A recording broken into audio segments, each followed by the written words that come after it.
Halo, selamat sore rekan-rekan calon Fulbrighter se-Indonesia. Selamat datang di acara daring sesi informasi beasiswa Fulbright Master's Degree dan Fulbright Doctoral Degree Program. Senang sekali saya Mita dari tim komunikasi Aminef dapat hadir dan menyapa Anda semuanya di acara sore hari ini. Nah, rekan-rekan sekalian, acara ini akan berfokus kepada dua program beasiswa Fulbright, yang mana tenggat waktunya adalah 15 Februari 2023. Itu artinya ada waktu 2 minggu mulai dari sekarang untuk Anda yang ingin mengirimkan formulir aplikasi untuk melamar program Fulbright Master's Degree atau program Fulbright Doctoral Degree. Apakah Anda masih memiliki pertanyaan seputar kedua program tersebut?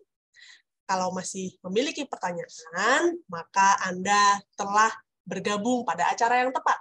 Karena pada sore hari ini kami akan secara spesifik akan membahas seputar persyaratan administratif dari kedua program beasiswa Fulbright tersebut.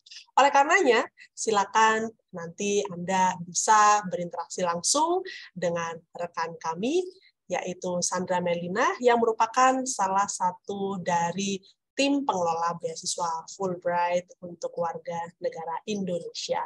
Jadi Anda bisa langsung bertanya-tanya kepada beliau apabila Anda memiliki pertanyaan-pertanyaan seputar kedua beasiswa.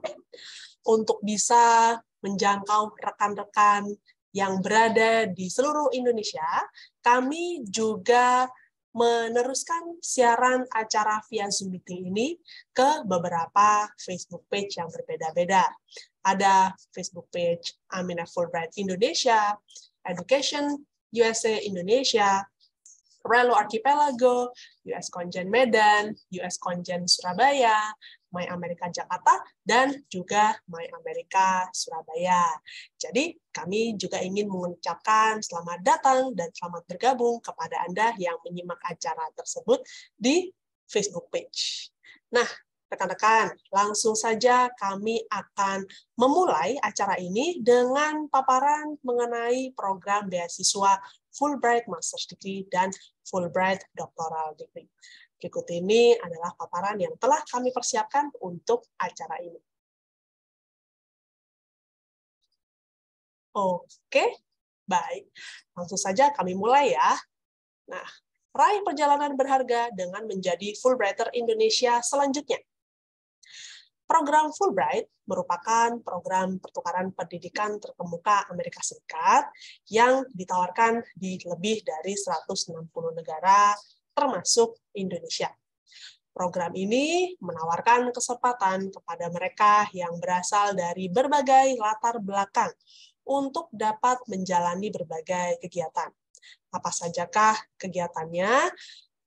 Bisa berupa studi bergelar, penelitian, mengajar, pengayaan profesionalisme, dan lain sebagainya. Kalau di Indonesia sendiri, program ini sudah ditawarkan sejak tahun 1952. Jadi sudah ada kurang lebih 7 dekade ya usianya. Dan dalam kurun waktu tersebut sudah ada kurang lebih 4.500 orang alumni orang Indonesia yang berangkat ke Amerika Serikat dan juga orang Amerika yang datang ke Indonesia. Program Fulbright, salah satu visi dan misinya adalah untuk mendekatkan hubungan antara Indonesia dan Amerika Serikat. Nah, di Indonesia sendiri, Fulbrighter Indonesia pertama-tama diantaranya ada Rustandi Kartakusuma, Haji Agus Salim, dan juga Hasan Syadili. Selain mereka, ada juga diantaranya Dr. Artijo Alkostar, Profesor Dr. Kunchoro Ningrat, Profesor Pratiwi Sudarmono, dan juga Fulbrighter Indonesia lainnya, yang mana mereka ini memiliki komitmen pada bidang studi masing-masing. Seperti contohnya adalah Profesor Nasarudin Umar, Dr. Yani Tovina Sanai, Ahmad Fuadi, Ayu Kartika Dewi, Dr. Rizal Muslimin, Dr. Irfan Paramadita, dan juga kurang lebih 3.200 alumni Fulbright lainnya asal Indonesia. Nah, kalau Fulbrighter asal Amerika Serikat sendiri, mereka berkegiatan di Indonesia antara lain mengajar di perguruan tinggi, menjadi asisten pengajar bahasa Inggris di sekolah menengah atas, lalu juga ada yang melakukan penelitian, dan tidak jarang mereka ini juga memberikan atau membawa hasil kerjasama yang real. Seperti contohnya, membentuk kesepakatan antara institusi mereka yang ada di Amerika Serikat dengan institusi yang menjadi tuan rumah kegiatan mereka di Indonesia. Menurut salah satu penerima beasiswa Fulbright, program Fulbright telah memperluas pandangannya tentang dunia, khususnya dalam bidang studinya. Dari segi skill, ia mempelajari standar dan perkembangan terkini di bidang keahliannya, dan sebagai seorang manusia, ia juga merasa lebih peduli akan masalah sosial yang terjadi di sekitar, dan merasa lebih mampu beradaptasi dengan lingkungan yang selalu berubah. Nah, di antara keunikan beasiswa Fulbright, di antaranya adalah Global Network, di mana nanti selama Anda menjalani program di Amerika Serikat, Anda memiliki kesempatan bertemu dengan para Fulbrighter dari berbagai negara di acara-acara yang khusus diselenggarakan untuk Fulbrighter. Seperti yang Anda simak di gambar ini ya, ini adalah gambar yang diambil saat para Fulbrighter yang berasal dari seluruh dunia berkumpul untuk bisa mengikuti kegiatan Fulbright Enrichment Seminar yang biasanya diadakan pada saat libur perkuliahan. Lalu, untuk melamar beasiswa Fulbright, Anda tidak perlu memiliki letter of acceptance atau surat penerimaan dari kampus-kampus di Amerika Serikat. Karena beasiswa Fulbright itu memberikan bantuan untuk proses pendaftaran ke universitas. Kami juga memberikan bantuan akademis dan non-akademis selama Anda menjalani studi S2 ataupun S3 di Amerika Serikat, dan juga ada kesempatan untuk menjalani pre-academic training sebelum memulai program studi S2 ataupun S3. Tujuan dari pre-academic training ini sendiri adalah untuk mengasah kemampuan berbahasa Inggris, lalu juga untuk bisa menyesuaikan diri ketika nanti Anda mengikuti perkuliahan atau pada saat studi S2 ataupun S3, sehingga Anda bisa lebih siap ketika menjalani studinya nanti. Keunikan Fulbright lainnya adalah kesempatan untuk menjalani post-academic training dan internship setelah Anda menyelesaikan studi S2 maupun S3 Anda. Apabila Anda ingin menjalankan hal tersebut, maka Anda diberikan waktu di mana untuk kegiatannya adalah maksimal 1 tahun. Tujuan dari kegiatan tersebut adalah untuk lebih memperdalam kemampuan yang sudah Anda dapatkan saat perkuliahan.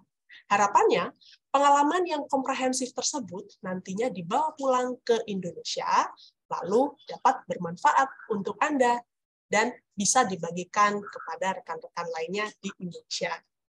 Kami juga memberikan bantuan untuk melamar visa tipe J untuk Anda sebagai penerima beasiswa, dan apabila Anda berniat atau berencana untuk membawa serta anggota keluarga, yaitu suami atau istri, dan juga anak-anak yang berusia maksimal 21 tahun. Dan keunikan Fulbright lainnya adalah tidak ada batasan usia untuk melamar program ini. Nanti saya akan lebih lanjut jelaskan ya mengenai batasan usia ini. Untuk melamar program Fulbright, berikut ini adalah persyaratan umumnya. Apabila Anda merupakan warga negara Indonesia, memiliki prestasi akademis, memiliki kemampuan bahasa Inggris yang fasih, lalu memiliki komitmen pada bidang studi yang dipilih, dan lalu memiliki bakat kepemimpinan dan aktif kegiatan sosial, sanggup menyelesaikan studi S2 atau S3 di Amerika Serikat, dan kembali ke Indonesia setelah studi, pada prinsipnya Anda itu sudah memenuhi persyaratan ya untuk melamar beasiswa Fulbright. Persyaratan umum lainnya berkaitan dengan batasan usia. Kami harapkan Anda masih di dalam usia bekerja minimal 5 tahun sebelum memasuki masa pensiun. Saya berikan contoh, misalkan Anda saat ini merupakan seorang ASN, di mana usia pensiunnya adalah 58 tahun. Apabila saat ini Anda berusia 50 tahun, lalu ingin kuliah S2 di Amerika Serikat dengan beasiswa Fulbright, maka hal tersebut masih dimungkinkan ya, karena nanti setelah pulang dari program studi S2, Anda masih bekerja dengan masa yaitu 5 tahun sebelum memasuki masa pensiun. Dengan demikian, manfaat dari beasiswa Fulbright nanti tidak hanya Anda yang merasakan, tapi juga rekan-rekan di tempat kerja, ataupun kolega, ataupun komunitas di sekitar Anda. Nah, berikut ini adalah fasilitas program yang ditawarkan. Selama Anda mengikuti berbagai proses di Indonesia, kami akan memberikan bantuan berupa tiket pesawat pulang pergi, akomodasi, dan juga uang saku untuk berbagai kegiatan. Misalkan Anda harus terbang ke kota tertentu untuk datang dan hadir di seleksi wawancara Fulbright. Atau misalkan Anda harus terbang ke Jakarta atau Surabaya untuk wawancara visa di konsuler Amerika Serikat, maka tiket pesawat, akomodasi, dan uang saku itu semuanya akan disediakan. Lalu, saat mengikuti program di Amerika Serikat, Anda akan diberikan biaya program, yaitu uang kuliah, uang saku bulanan, yang mana besarannya akan disesuaikan dengan di mana Anda akan tinggal, serta uang penunjang kegiatan lainnya, misalkan uang untuk membeli buku, ataupun uang untuk membeli laptop, ataupun tunjangan pada saat Anda pertama datang ke Amerika Serikat. Yang berikutnya adalah tiket pesawat pulang pergi 1 kali, yaitu sebelum Anda memulai program studi, lalu nanti setelah selesai dari program studi Anda. Dan yang tidak kalah penting adalah asuransi kesehatan selama Anda menjalani studi di Amerika Serikat. Bagaimanakah informasi secara spesifik mengenai studi bergelar di Amerika Serikat dengan program Fulbright Master's Degree dan Fulbright Doctoral Degree? Nah, Anda apabila ingin kuliah di bidang studi apapun kecuali yang sifatnya klinis, pada prinsipnya Anda bisa melamar untuk beasiswa Fulbright ya. Jadi tidak ada prioritas bidang studi tertentu yang harus dilamar untuk beasiswa ini. Jadi misalkan Anda ingin studi tentang arsitektur, teknik sipil, kesehatan masyarakat, ataupun bidang studi yang lainnya, maka Anda bisa melamar beasiswa Fulbright Master's Degree ataupun Doctoral Degree. Yang bisa melamar program Fulbright Master's Degree haruslah memiliki gelar S1 atau minimal harus memiliki surat keterangan lulus sementara dari program S1. Yang berikutnya adalah memiliki kemampuan bahasa Inggris yang disertifikasi dengan TOEFL ITP 550, atau TOEFL IDT 80, atau IELTS 6,5, atau Duolingo 105. Minimum IPK-nya adalah 3,0 pada skala 4, dan untuk melamar Fulbright Doctoral Degree, haruslah memiliki gelar S2 atau minimal memiliki surat keterangan lulus sementara dari program S2.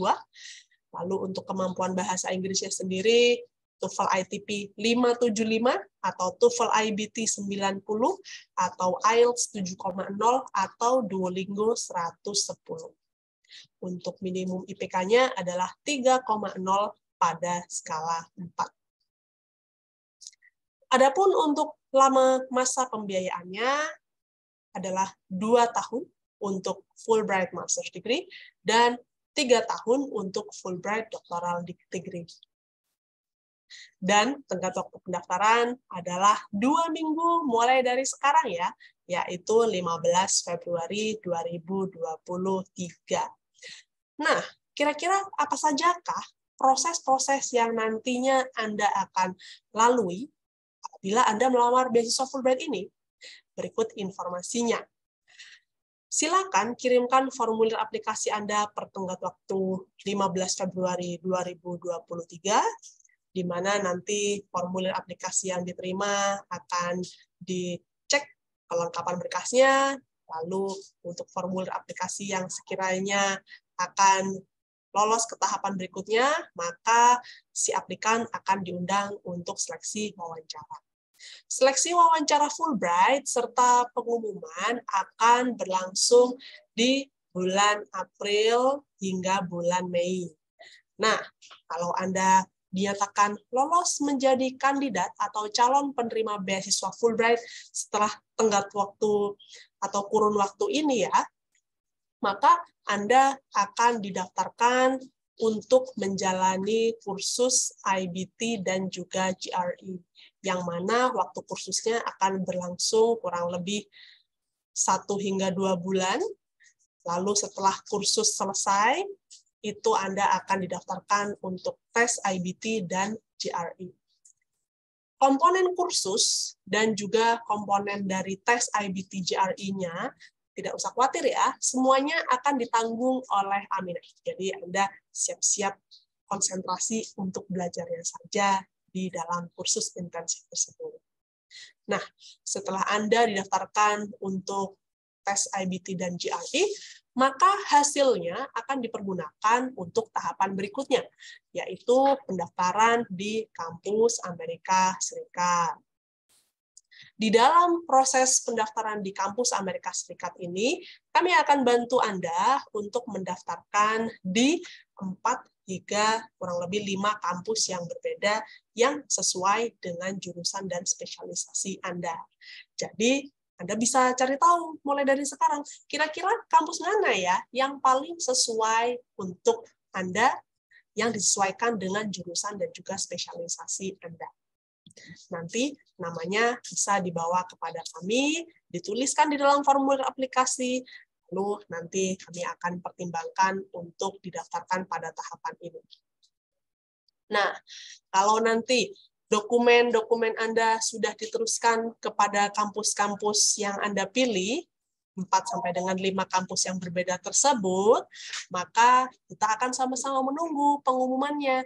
Apakah Anda akan mendapatkan letter of acceptance atau tidak? Misalkan Anda mendapatkan 5 letter of acceptance dari 5 kampus yang berbeda, silakan Anda tentukan dari 5 kampus tersebut Anda ingin mengonfirmasi penempatan di kampus yang mana. Karena tentunya tidak bisa ya kuliah di lebih dari 1 universitas yang berbeda. Nah, yang berikutnya adalah orientasi prakeberangkatan, di mana pada acara orientasi ini Anda akan bertemu dan juga berkumpul dengan penerima beasiswa Fulbright lainnya asal Indonesia, dan orientasi ini akan berlangsung di Indonesia. Anda akan dibekali dengan berbagai informasi seperti contohnya bagaimanakah bisa menyesuaikan diri tinggal di Amerika Serikat, studi di Amerika Serikat, bagaimanakah caranya supaya bisa terhindar dari plagiarisme, bagaimanakah caranya untuk bisa melaksanakan riset di perpustakaan, dan lain-lain. Kami harap dengan bekal tersebut Anda lebih siap nanti ketika berangkat ke Amerika Serikat ya, untuk bisa memulai studi Anda. Proses terakhir yang akan dilakukan adalah wawancara visa, dan lalu keberangkatan ke Amerika Serikat, yang mana keberangkatannya akan disesuaikan dengan kalender akademik masing-masing. Jadi, untuk Anda yang menerima beasiswa Fulbright, misalkan dalam tahun depan 2024, akan ada 50 orang penerima beasiswa Fulbright atau 100 orang yang berangkat, belum tentu tanggal keberangkatannya sama ya, karena kalender akademik masing-masing kampusnya juga berbeda-beda. Di sini, rekan-rekan sekalian, Anda bisa melihat bahwa waktu yang dibutuhkan untuk proses ini adalah sekitar 18 bulan.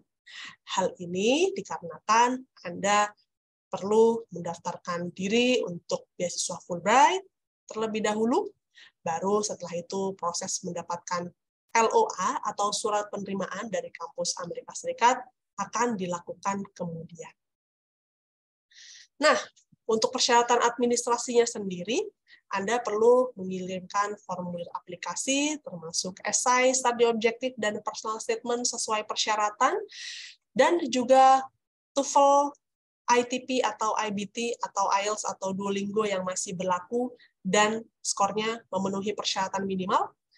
Lalu diperlukan juga 2 surat rekomendasi dalam bahasa Inggris, lalu fotokopi legalisir transkrip akademis dan ijazah dalam bahasa asli dan terjemahan bahasa Inggris, fotokopi KTP ataupun paspor atau SIM yang masih berlaku, dan yang terakhir adalah CV dalam bahasa Inggris.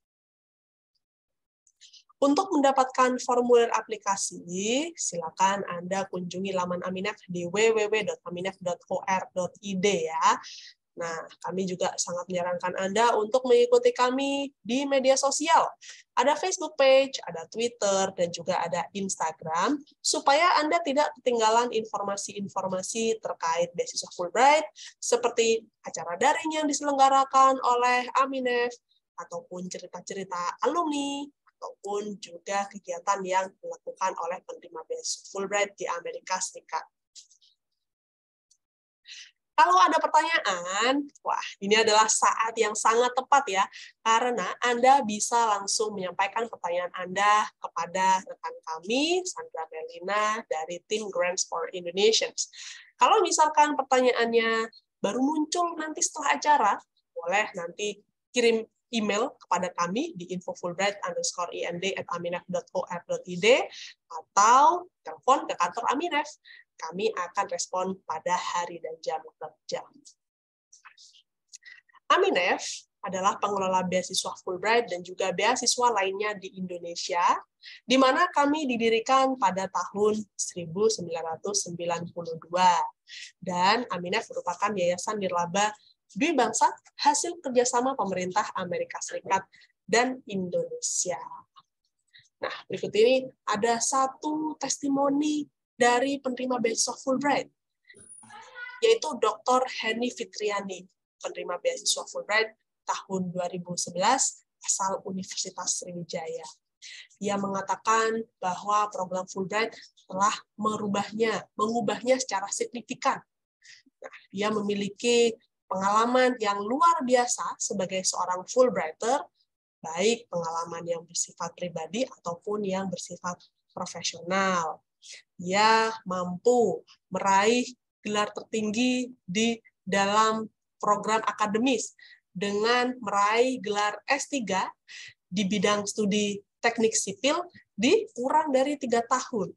Dan ia juga merasa terberkati karena memiliki kesempatan-kesempatan yang luar biasa untuk belajar sangat banyak, tidak hanya di dalam ruangan kelas, tapi juga mempelajari hal lainnya seperti pemahaman dan budaya Amerika, memiliki teman-teman internasional, dan juga jejaring yang bermanfaat. Jadi rekan-rekan sekalian, tunggu apa lagi? Ini adalah kesempatan bagi Anda untuk bisa menjadi Fulbrighter Indonesia berikutnya, sehingga Anda bisa meraih perjalanan berharga untuk studi S2 ataupun S3 di Amerika Serikat dengan program Fulbright. Kami harap informasi yang disampaikan tersebut akan bermanfaat untuk Anda ya. Wah, saya melihat sudah banyak sekali yang raise hand. Terima kasih banyak rekan-rekan sekalian.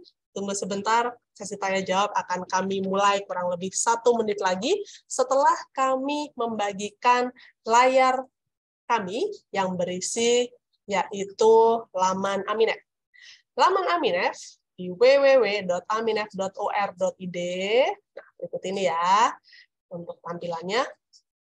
Silakan Anda kunjungi di bagian Grants for Indonesians, lalu klik yang bagian Programs, lalu yang Fulbright Scholarships untuk mengetahui informasi mengenai Fulbright Master's Degree dan juga Fulbright Doctoral Degree Program.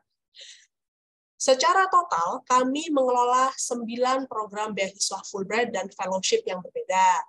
Namun, sesi dari ini kami fokuskan kepada Fulbright Master's Degree dan Doctoral Degree yang memang menerima aplikasi hingga tenggat waktu pendaftaran terdekat, yaitu 15 Februari 2023. Nanti silakan Anda klik salah satunya ya, apabila Anda ingin mengetahui mengenai Fulbright Master's Degree, persyaratan umumnya, persyaratan khususnya, dan lain-lain, dan juga mengunduh formulir aplikasi, silakan kunjungi laman ini. Untuk Anda yang ingin melamar beasiswa ini, kami sangat menyarankan untuk bisa meluangkan waktu mengunjungi bagian Frequently Asked Questions. Di sini, kalau Anda klik, Anda akan menemui berbagai pertanyaan yang sering disampaikan oleh calon aplikan terkait persyaratan, lalu terkait aplikasi, terkait proses seleksi, dan juga pertanyaan spesifik tentang program Fulbright Master's Degree dan Fulbright Doctoral Degree. Saya berikan salah satu contohnya ya. Misalkan ada pertanyaan sebagai berikut. Saya adalah seorang warga Indonesia yang tinggal di luar negeri. Apakah saya bisa melamar beasiswa Fulbright?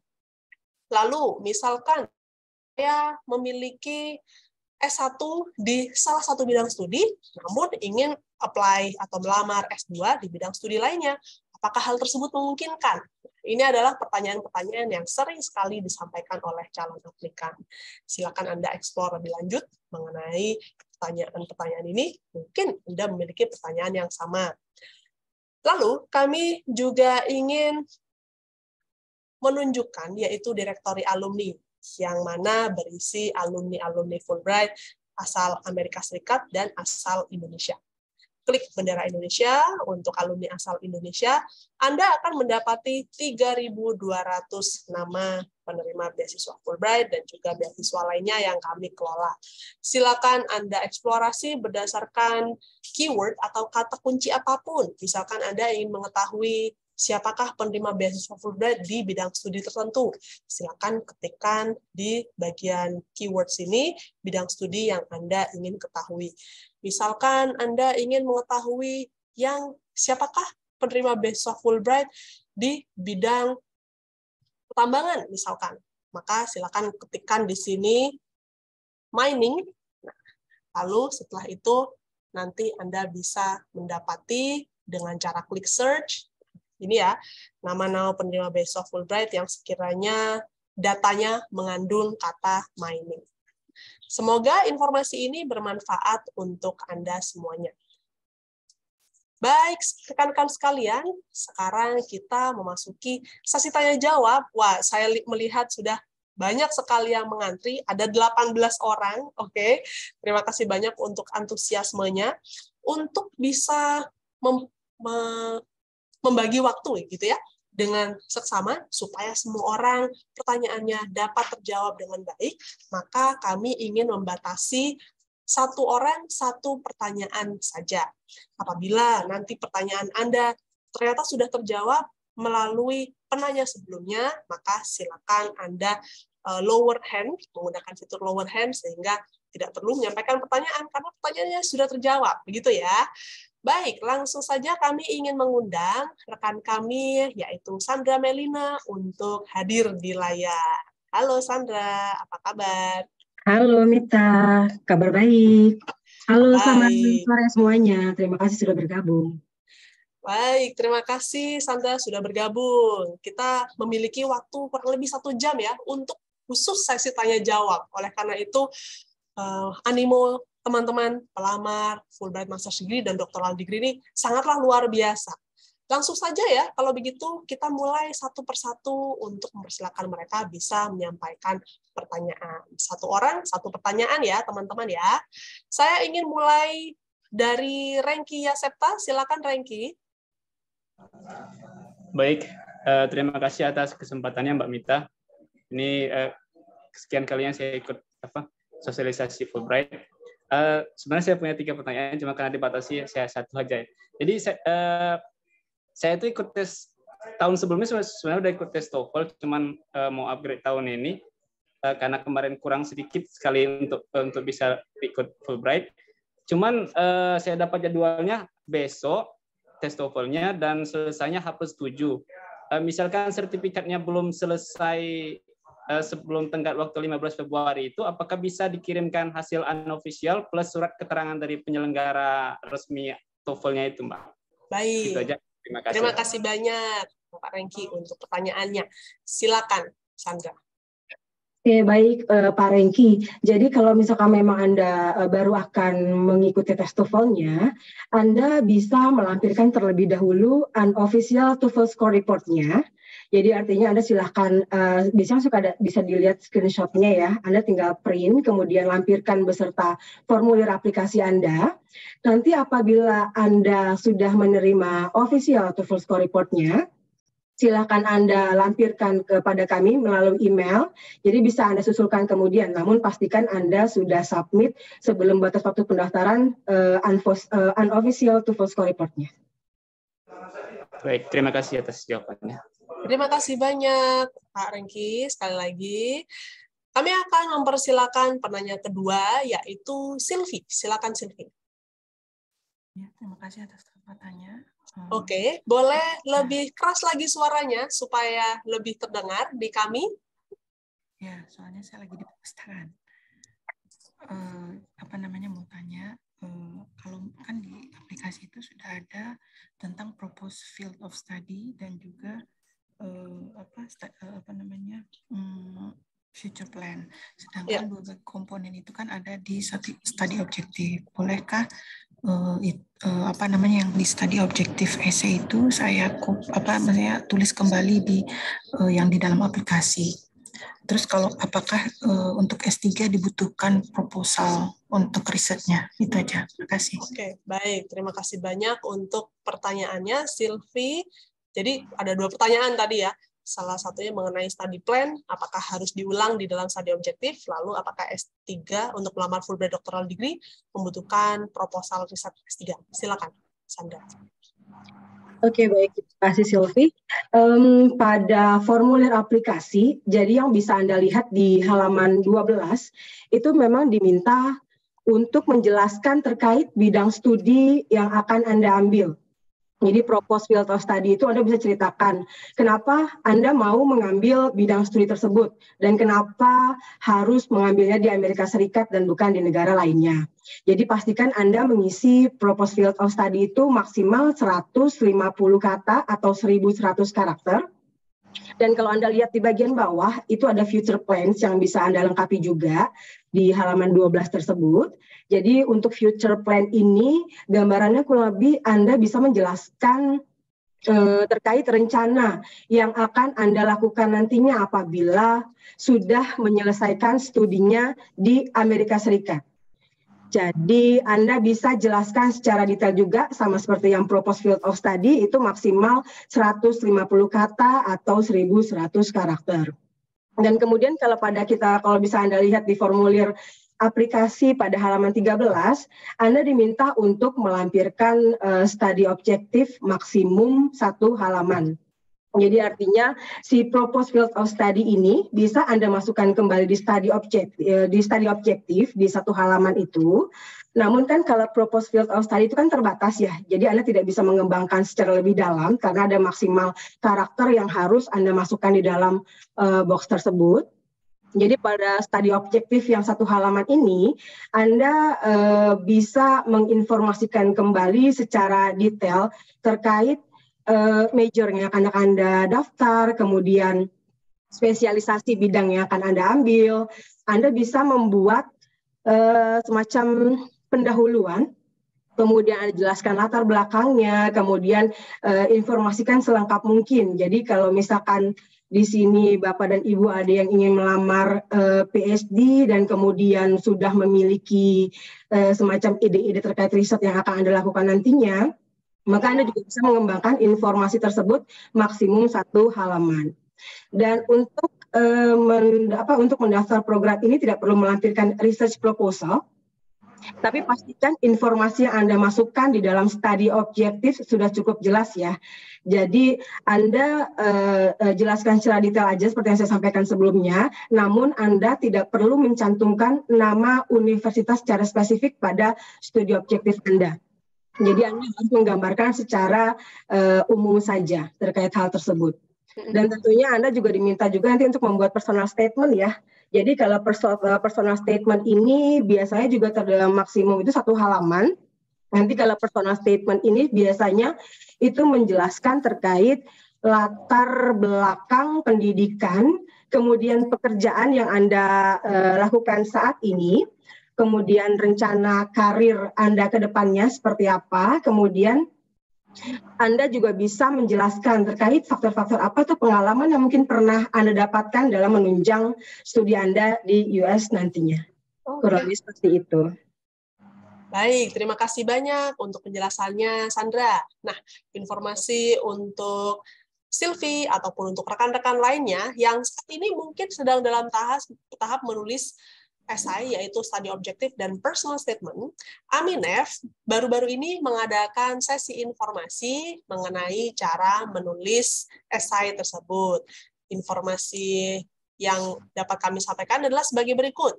Silakan Anda masuk ke akun YouTube Aminef, lalu setelah itu Anda bisa kunjungi hasil rekaman acara yang telah kami laksanakan, yaitu contohnya 27 Januari, sesi informasi untuk Fulbright PhD, cara dan tips menulis studi objektif. 24 Januari, sesi informasi Fulbright Master's Degree. Dan untuk memperkaya materi, kami menghadirkan para alumninya yang mana mereka membagikan tips pengalaman mereka untuk topik tersebut.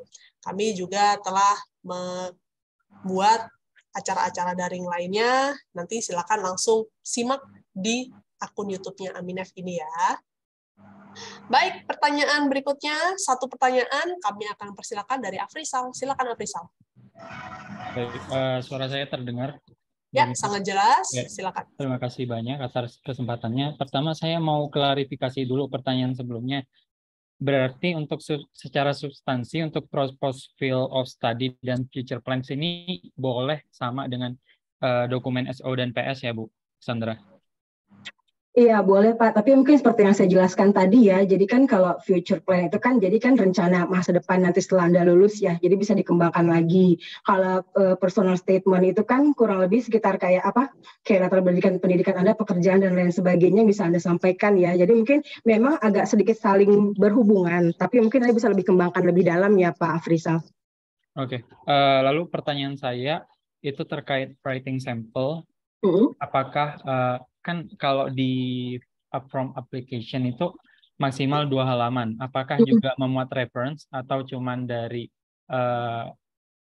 study objective, lalu body, lalu conclusion dan lain sebagainya kah, atau bagaimana ya?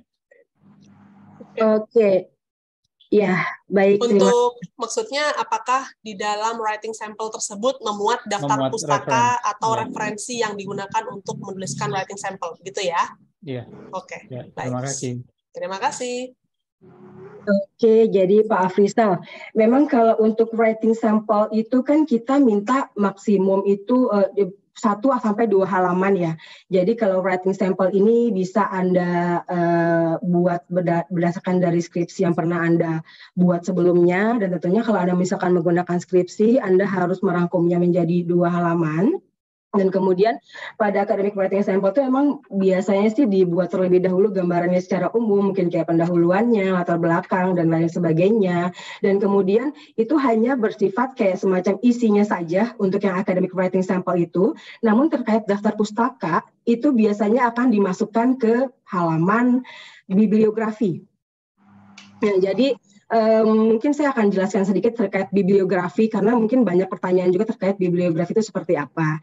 Jadi kalau bibliografi sendiri ini merupakan ada sumber referensi yang Anda gunakan dalam penulisan academic writing sample. Jadi itu bibliografi ini biasanya mencakup nama penulisnya, kemudian judul buku, halaman berapa yang Anda pernah pergunakan untuk menunjang academic writing sample Anda, kemudian nama dan lokasi perusahaan yang menerbitkan salinan sumber referensi Anda, serta tahun penerbitan buku tersebut.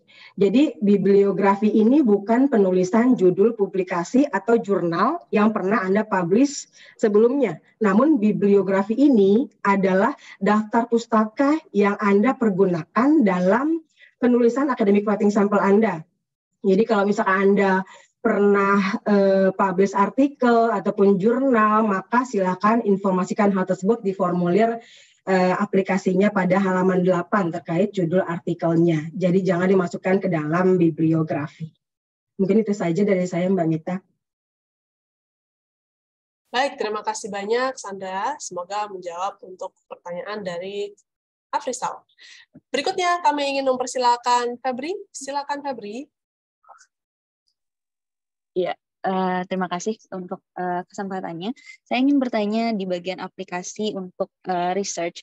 Apakah research yang harus dituliskan itu adalah hasil yang research yang hasilnya dipublikasikan ke jurnal atau lain sebagainya, atau bisa penelitian yang biasa saja? Karena kebetulan saya pernah mengikuti penelitian kerjasama 3 universitas yang memang hasilnya tidak dipublikasikan begitu. Dan yang ditulis di bagian research-nya itu apa ya? Apakah judul kegiatannya aja, atau dituliskan juga objektif dari penelitiannya itu apa? Terima kasih. Terima kasih banyak untuk pertanyaannya, Febri. Silakan Sandra. Oke, baik. Jadi research yang pernah dipublikasikan maupun yang belum pernah dipublikasikan itu bisa Anda informasikan informasinya di formulir aplikasi di bagian research tersebut. Anda mungkin bisa menginformasikan terkait judul research-nya tersebut seperti apa, kemudian mungkin itu kapan research-nya dilakukan, bulan apa, dan itu Anda bisa lakukan informasi mungkin gambaran secara sedikit saja ya. Mungkin sebenarnya karena formulirnya kan tidak terlalu banyak ya, jadi mungkin untuk research-nya sendiri Anda bisa tulis judulnya, kemudian tahun berapa kira-kira si riset itu dilakukan. Nanti kan biasanya kalau misalkan ada pertanyaan-pertanyaan lebih lanjut dari panelis interview pada wawancara nanti, itu biasanya mereka akan menanyakan secara detail lagi terkait research yang Anda lakukan. Nanti Anda bisa mengelaborasi lagi terkait apa yang Anda lakukan di riset tersebut. Seperti itu. Terima kasih banyak tanggapannya, Sandra. Semoga bisa menjawab pertanyaan dari Febri. Penanya berikutnya saya ingin mempersilakan Veronica, silakan. Baik, terima kasih untuk kesempatannya. Nama saya Veronica. Saya mau bertanya terkait form aplikasi untuk Fulbright Master Scholarship di section yang University Preferences. Nah, di situ kan ada kolom specific reasons. Tapi ketika saya buka di Microsoft Word, dia ada limit word-nya kayaknya cuma 14 word. Apakah memang ada limit word-nya? Karena specific reason untuk university itu menurut saya cukup harus perlu dijelaskan gitu dengan cukup panjang. Kira-kira begitu pertanyaan saya. Terima kasih. Terima kasih banyak, Veronica. Silakan, Sandra.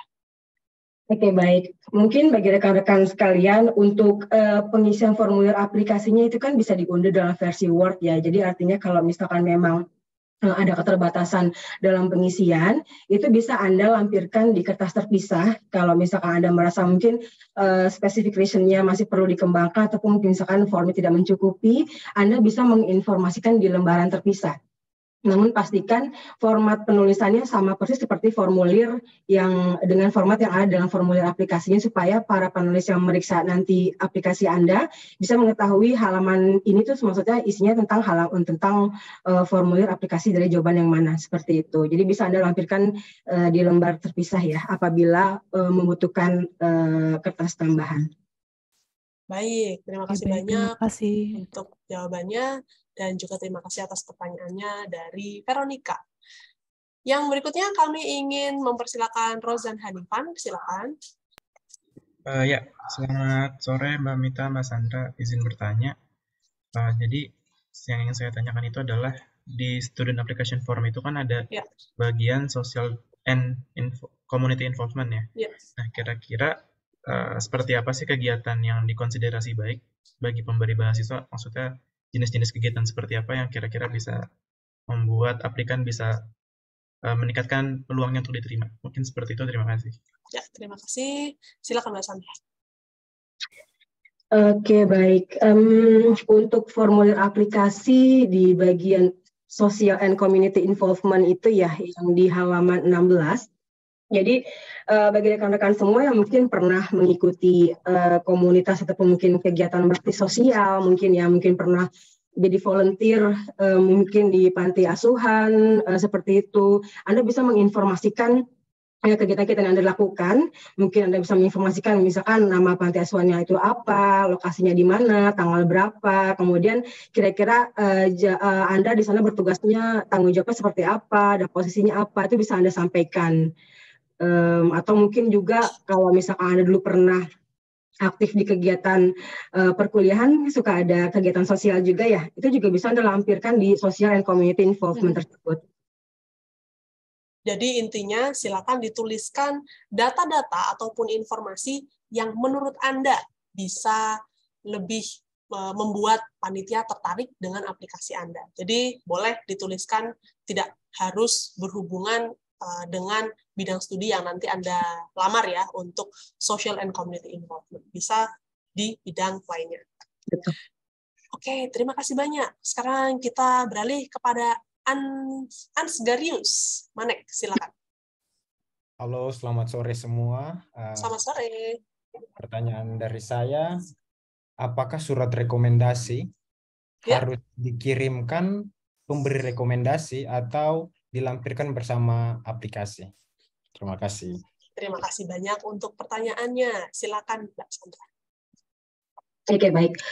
Untuk surat rekomendasi, jadi pemberi rekomendasi bisa mengirimkan surat rekomendasi dalam bentuk PDF melalui email info-fulbright_ind@aminef.or.id, dan pastikan Anda menginformasikan kepada pemberi rekomendasinya untuk menulis subjeknya, nama lengkap pelamar, kemudian program yang akan Anda lamar. Dan apabila pemberi rekomendasi tersebut ingin mengirimkan langsung hard copy-nya kepada pelamar, itu diperbolehkan, namun dengan catatan pemberi rekomendasi harus mengirimkan surat rekomendasi dalam amplop tertutup, karena ini bersifat konfidensial. Jadi pelamar tidak diperbolehkan untuk print atau mengetahui isi dari surat rekomendasi tersebut. Jadi kalau apabila pemberi rekomendasi mau mengirimkan langsung ke kantor Aminef, maka diperbolehkan. Nantinya kami mengetahui bahwa formulir aplikasi yang Anda kirimkan, mungkin Anda bisa mengirimkan terlebih dahulu formulir aplikasinya, kemudian surat rekomendasinya pun misalkan terpisah, tidak gabung dengan formulir aplikasi, itu diperbolehkan. Nanti staf Aminef yang akan menggabungkan surat rekomendasi yang kami terima dengan aplikasi pelamar. Namun pastikan untuk pemberi rekomendasi bisa mengunduh formatnya di laman Aminef. Baik, terima kasih banyak, Sandra. Ya, semoga bisa menjawab pertanyaan ya. Jadi intinya ada 2 cara untuk mengirimkan surat rekomendasi. Boleh dikirimkan kepada Anda secara langsung, lalu dikirimkan bersamaan dengan aplikasi Anda dengan catatan surat rekomendasi di dalam amplop tertutup, atau pemberi rekomendasi langsung mengirimkan suratnya kepada kami di Aminef via email. Maaf saya potong Mbak Mita, saya mau klarifikasi mengenai subjeknya, berarti nama lengkap, underscore misalnya PhD program. Iya, betul. Boleh seperti itu? Ya. Jadi supaya kita tahu ini programnya apa yang dilamar sama nama pelamarnya, supaya memudahkan kami dalam mencari surat rekomendasinya. Karena pasti akan banyak, kita terima email kan banyak sekali ya setiap harinya, jadi supaya kami memudahkan dalam mencari surat rekomendasinya. Terima kasih. Baik, terima kasih banyak. Yang berikutnya Ridwan Ali, silakan. Maaf mengganggu sebelumnya, selamat sore. Di bagian form aplikasi kan ada ini penjelasan tentang professional experience ya. Itu kalau misalnya belum punya professional experience tapi udah ikut kayak volunteer di organisasi kemahasiswaan atau misalnya kerja freelance atau project base, itu masih bisa dimasukin nggak ke dalamnya? Terima kasih. Terima kasih banyak. Silakan Sandra. Baik, kalau professional experience ini terhitung dari Anda sudah lulus program kuliahnya. Jadi artinya kalau Anda sudah lulus S1, maka pekerjaan yang Anda dapatkan setelah lulus S1 itu bisa dimasukkan ke dalam professional experience. Namun kalau misalkan Anda mungkin pernah mengikuti social experience, mungkin bisa masuk ke dalam yang seperti yang saya informasikan tadi ya, social and community tadi. Jadi kalau professional experience ini lebih difokuskan kepada pendidikan di mana pekerjaan yang Anda lakukan setelah Anda lulus kuliahnya. Oh, jadi apapun itu jenis pekerjaannya, asal sudah didapat setelah lulus S1 itu bisa dimasukkan gitu ya? Bisa, betul. Boleh dimasukkan. Dari mulai yang terbaru, paling yang terbaru ya, sampai yang paling terakhir. Oke, terima kasih banyak. Sama-sama. Terima kasih banyak untuk pertanyaannya. Baik, saya akan membacakan 1 atau 2 pertanyaan yang sudah masuk ke dalam kolom chat ya. Nah, izin bertanya, ini mengenai surat rekomendasi, Sandra. Untuk surat rekomendasi, apakah boleh berasal dari ketua yayasan atau ketua organisasi di mana aplikan bernaung? Lalu, apakah boleh melamar beasiswa Fulbright menggunakan TOEFL prediction? Oke, baik. Ada 2 pertanyaan ya berarti ya. Iya. Oke, untuk surat rekomendasi, Anda bisa melampirkan surat rekomendasi dari ketua organisasi yang Anda ikuti. Namun memang kita biasanya itu memintakan surat rekomendasi dari sisi akademik dan profesi ya biasanya. Karena kan kalau dari sisi akademik itu, Anda biasanya bisa mintakan kepada dosen mata kuliah atau dosen pembimbing skripsi Anda pada saat Anda menjalani studi sebelumnya. Dan kalau dari sisi profesi, itu biasanya Anda bisa mintakan surat rekomendasi dari supervisor Anda bekerja saat ini. Jadi kami biasanya menyarankan para pelamar untuk memintakan surat rekomendasi kepada orang yang memang benar-benar mengenal Anda secara utuh. Jadi sehingga pemberi rekomendasi itu bisa tahu gambaran tentang Anda seperti apa. Jadi kan sebelumnya Anda harus ada pendekatan terlebih dahulu ya. Dan kemudian Anda bisa menceritakan kepada mereka terkait alasan Anda untuk memintakan surat rekomendasi tersebut. Jadi Anda bisa menjelaskan secara lengkap untuk mereka melengkapi surat rekomendasinya sehingga pemberi rekomendasi bisa melengkapinya sebelum deadline. Jadi sebenarnya diperbolehkan apabila Anda mau melampirkan surat rekomendasi dari ketua organisasi, namun sebaiknya karena memang kan disarankan untuk mengirimkan 2 lampiran ya, 2 surat rekomendasi, namun dipastikan sebaiknya ada 2 sisi ya, jadi bisa tahu detail semua keseluruhan secara Anda baik dari sisi akademis maupun profesi. Itu yang bisa saya informasikan Mbak Mita terkait surat rekomendasi. Kemudian untuk yang berikutnya adalah terkait TOEFL prediction ya. Oke, jadi kalau misalkan untuk TOEFL prediction sendiri, memang kami membutuhkan TOEFL for ATP atau IELTS atau TOEFL IBT maupun Duolingo untuk mendaftar program S2 dan S3. Namun bagi Anda yang berlokasi di daerah terpencil, di mana TOEFL ITP tidak tersedia, itu bisa mengambil TOEFL prediction. Jadi jika di tempat Anda tidak terdapat tes center penyelenggara TOEFL resmi, kami sarankan Anda untuk mengikuti tes TOEFL ITP secara online. Yang informasinya mungkin bisa Anda dapatkan di laman www.iief.or.id. Jadi IIEF ini mereka menyediakan informasi terkait penyelenggara TOEFL ITP di seluruh Indonesia, dan tesnya sendiri itu tidak perlu datang ke tes center, jadi Anda bisa online dari rumah. Jadi pastikan Anda audio dan semacamnya bisa support untuk tes online. Dan kalau misalkan memang Anda mengambil TOEFL prediction, pastikan TOEFL prediction tersebut mencakup materi terkait listening comprehension, structure and written expression, serta reading comprehension. Dan mungkin di sini Mbak Mita nanti bisa menginformasikan terkait laman websitenya IIEF ya, yang bisa Anda cek terkait jadwal TOEFL ITP yang bisa Anda lihat dan Anda lakukan secara online. Baik, untuk melengkapi penjelasan dari Sandra mengenai tes center penyelenggara TOEFL ITP se-Indonesia, berikut ini kami akan informasikan dengan cara membagikan layar. Mohon ditunggu sebentar. Ya, ini adalah laman www.ieaf.or.id. Mereka merupakan TOEFL ITP Administrator yang resmi se-Indonesia untuk Anda mengetahui kapan-kapan sajakah tes TOEFL ITP diadakan. Silakan Anda klik di bagian ini ya, TOEFL ITP Test Schedule. Di sini Anda bisa mendapati jadwalnya di berbagai kota dan di berbagai institusi. Sudah ada jadwal yang TOEFL ITP paper-based format, ada juga yang online version. Nah, silakan Anda pilih yang relevan.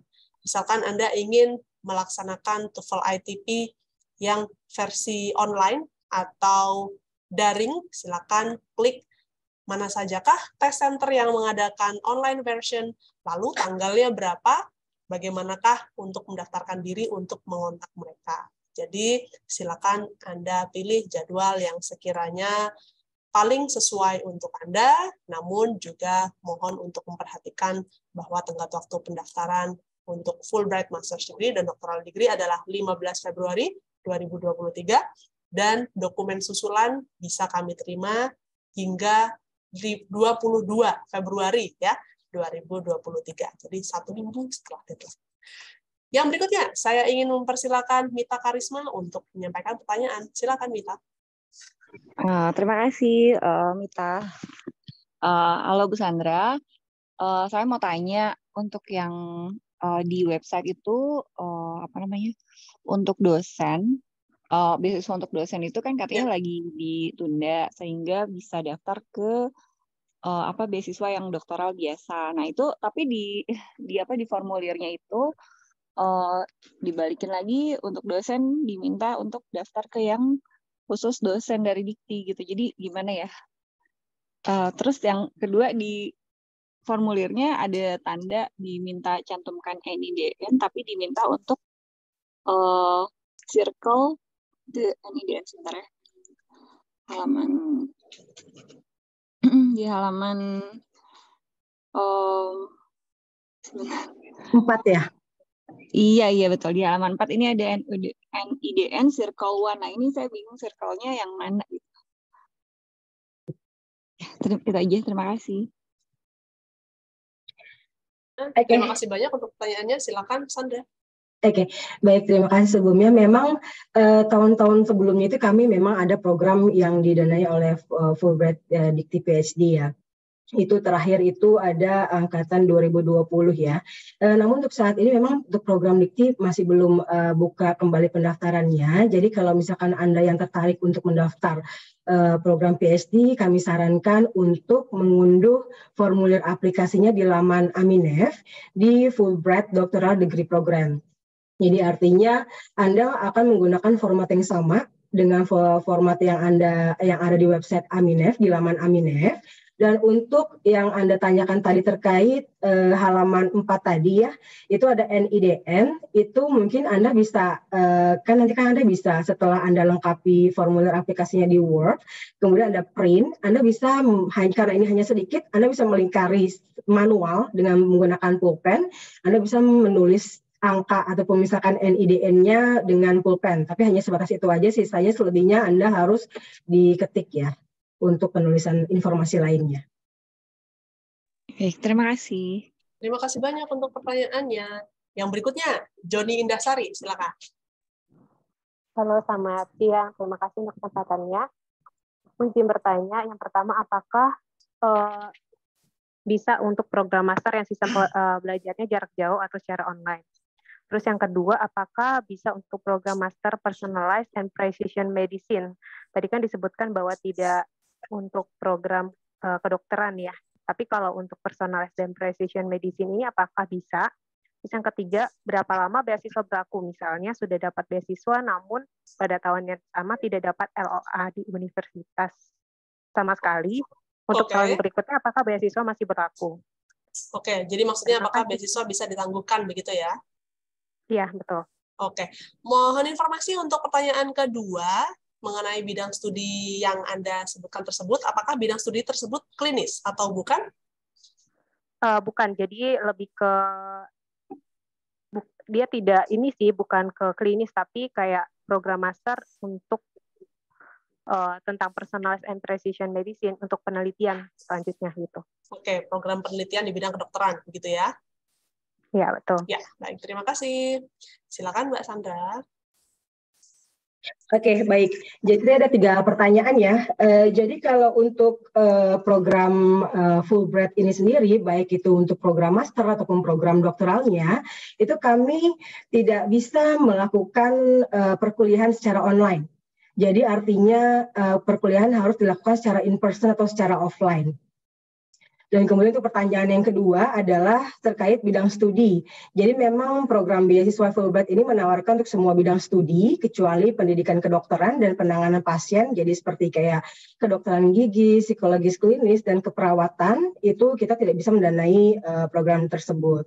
Namun bagi Anda, kami bisa mendanai para dokter yang tertarik mengambil bidang kesehatan masyarakat, atau biasanya banyak yang mengambil public health, kemudian hospital management atau epidemiologi, dan program lainnya. Jadi Anda bisa mendaftar ke universitas yang ada di Amerika Serikat yang sesuai dengan bidang studi Anda. Jadi artinya pastikan lagi si bidang studi Anda ini apakah ada kontak langsung dengan pasien, baik itu manusia ataupun hewan. Selama tidak ada kontak langsung dengan pasien ataupun hewan, itu diperbolehkan.